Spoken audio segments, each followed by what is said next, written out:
जय हिंद साथियों। वरिष्ठ अध्यापक की एग्जाम के लिए आपको शुभकामनाएं।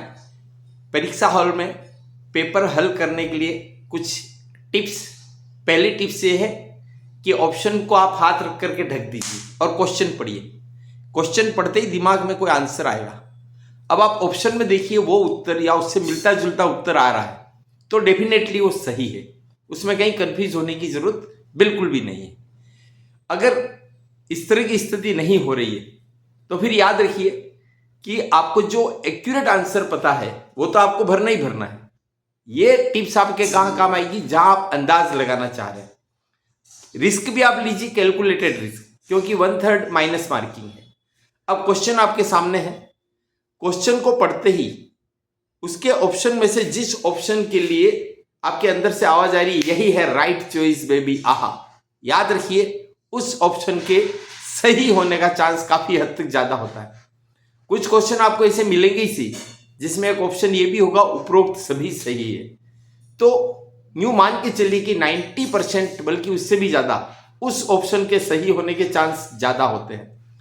एक आप देखिए कि जब आप अंदाज लगाना चाहें तो देखिए कि जो ऑप्शन होते हैं यदि किसी ऑप्शन में कुछ विशेष जानकारी दी हुई होती है तो जाहिर है कि पेपर सेटर क्लियर करना चाह रहा है कि वो पेपर कहीं कंट्रोवर्सी में क्वेश्चन नहीं फंसे, इसलिए अपनी ओर से क्लियर करना चाह रहा है। और क्लियर हमेशा सही उत्तर को ही किया जाता है।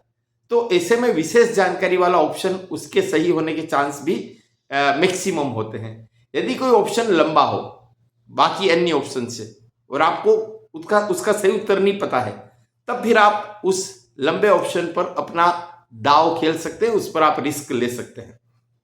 यहां पर ध्यान रखिएगा कि जो सुमेलन वाले क्वेश्चन आते हैं ना उसमें घबराने की जरूरत नहीं। 4 सेट में से या 5 सेट में से 1-2 भी सही हो रहे हो तो आपका काम निकल जाएगा। उसके आधार पर आप वो बैठ जाएगा कि सही ऑप्शन निम्न में से कौन सा है। सही कूट का चयन करना, सही कालक्रम का चयन करना दिखन में मतलब एकदम खतरनाक लगते हैं, लेकिन ऐसा कुछ भी नहीं। उन दिए हुए में से 1-2 का भी आप थोड़ा सा आइडिया लग जाए ये इसके पहले का, ये इसके बाद का है या ये सही है, तो उसके आधार पर आप ऑप्शन में चुन करके सही उत्तर तक पहुंच जाएंगे। यहां पर ध्यान रखिएगा प्रश्न आप हल करते जा रहे हैं तो संबंधित सर्किल साथ में ही भरे। जैसे आपने 7वां प्रश्न हल कर लिया, 1 से लेकर 6 तक छोड़ दिए, बाद में देखेंगे, तो 7वें का सर्किल हाथों हाथ सही भर दीजिए। हम क्या करते हैं कि एक बार सारे क्वेश्चंस के सही आंसर जो है टिक कर लो और बाद में इकट्ठे सबके सर्किल एक साथ भरेंगे। संयोग से वो कहते हैं ना नजर चुकी और माल यारों का। संयोग से मान लो आपने 7वें की जगह 8वां सर्किल भर दिया 7वें क्वेश्चन में, तो 8वें में कौन सा भरेंगे? 9वां में कौन सा भरेंगे? 10वां। पूरी सीरीज ऐसी तैसी हो जाएगी। व्हाइटनर का यूज कर नहीं सकते तो फिर तो गए काम से। कोई क्वेश्चन ऐसे भी होंगे जिनमें आपको हिंदी थोड़ी सी टफ लगेगी, है ना। जैसे एक उपदंश शब्द आता है, वास्तव में उसके लिए अंग्रेजी शब्द क्या? गोनेरिया।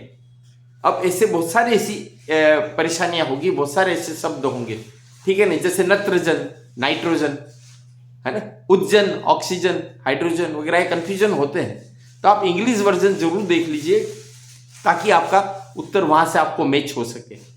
और पेपर हल करते समय जब आपको लगे कि यार पेपर में तो कुछ नहीं आ रहा, मेरा तो बिगड़ गया, घबराओ मत। अगर पेपर टफ होता है तो कट ऑफ लो जाती है, तो आप घबरा करके जबरदस्ती माइनस मार्किंग में कूद जाओ, वो भी सही नहीं है।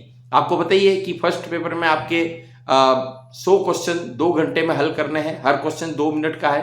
400 नंबर मतलब 200 नंबर का ये पेपर है। माइनस मार्किंग है ही 1/3। 5वां ऑप्शन आपको भरना है अनुत्तरित प्रश्न, यदि आप किसी को अटेम्प्ट नहीं करना चाहो तो। 10% से ज्यादा अगर आपने खाली छोड़ दिए 5 के 5 ऑप्शन तो आप डिबार हो जाओगे, पक्का है इसमें। हर क्वेश्चन को हल करने के लिए फर्स्ट पेपर में 72 सेकेंड मिलेगा। जीके है, विश्व का भी है, भारत का भी है, राजस्थान का भी है, लेकिन राजस्थान से रिलेटेड क्वेश्चन ज्यादा आएंगे। एजुकेशन साइकोलॉजी भी है। करंट आपको जुलाई एंड तक का पढ़ना है।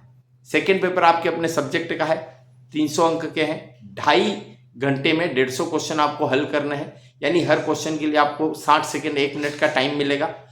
यहाँ पर भी आपको पता ही है कि माइनस मार्किंग वाला वही खेल है। धैर्य से दीजिए।